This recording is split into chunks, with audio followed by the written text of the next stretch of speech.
भारत तक अब नए अंदाज में।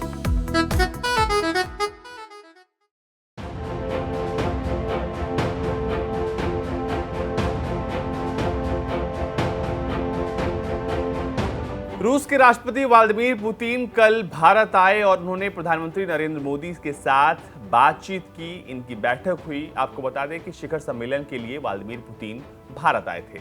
इसके अलावा रक्षा मंत्री राजनाथ सिंह ने अपने रूसी समकक्ष सर्गी शोइगु के साथ बातचीत की। विदेश मंत्री एस जयशंकर ने अपने समकक्ष सर्गी लावारोव के साथ बैठक की। इसके बाद दोनों देशों के रक्षा और विदेश मंत्रियों ने 2+2 बातचीत भी की। इसके बारे में विदेश सचिव हर्षवर्धन श्रृंगला ने आकर मीडिया को जानकारी दी। आपको बता दें कि दोनों देशों के बीच कुल 28 एमओयू पर हस्ताक्षर हुए हैं और दोनों देशों ने इन एमओयू पर अपनी सहमति जताई है और इसको लेकर दोनों देश आगे आने वाले सालों में काम करेंगे। तो आखिर ये 28 एमओयू किस चीज को लेकर है, हम आपको ये बताने वाले हैं।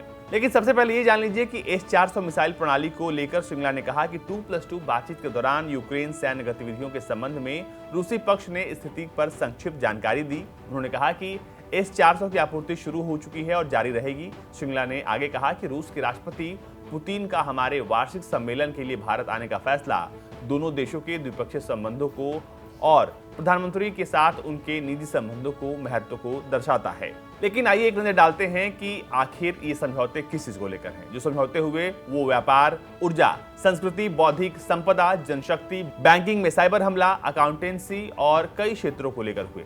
भारत और रूस ने अगले 10 सालों के लिए रक्षा क्षेत्र में सहयोग के कार्यक्रम पर भी हस्ताक्षर किया है।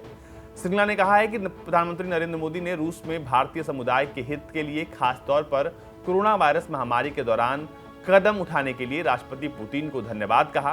दोनों नेताओं ने दोनों देशों के बीच यात्रा व्यवस्था को सुगम बनाने के लिए टीकाकरण प्रमाण पत्र की पारस्परिक मान्यता की आवश्यकता पर भी विचार विमर्श किया। इस दौरान दोनों देशों के बीच द्विपक्षीय संबंधों को बढ़ाने और निवेश के मुद्दों पर बातचीत हुई। वहीं अब आप अपने स्क्रीन पर देख रहे होंगे कि वो 28 एमओयू जिन पर साइन हुआ है, उसमें ऐसे कई बिंदु हैं जिसको लेकर भारत और रूस में सहमति बनी है। ये तमाम जो 28 बिंदु आपको दिख रहे हैं, ये अलग अलग क्षेत्रों के हैं। इसमें बौद्धिक संपदा से लेकर यहाँ पर ग्राउंड व्हीकल के निर्माण के लिए सांस्कृतिक समझौते, कई तरह के समझौते यहाँ पर हुए हैं।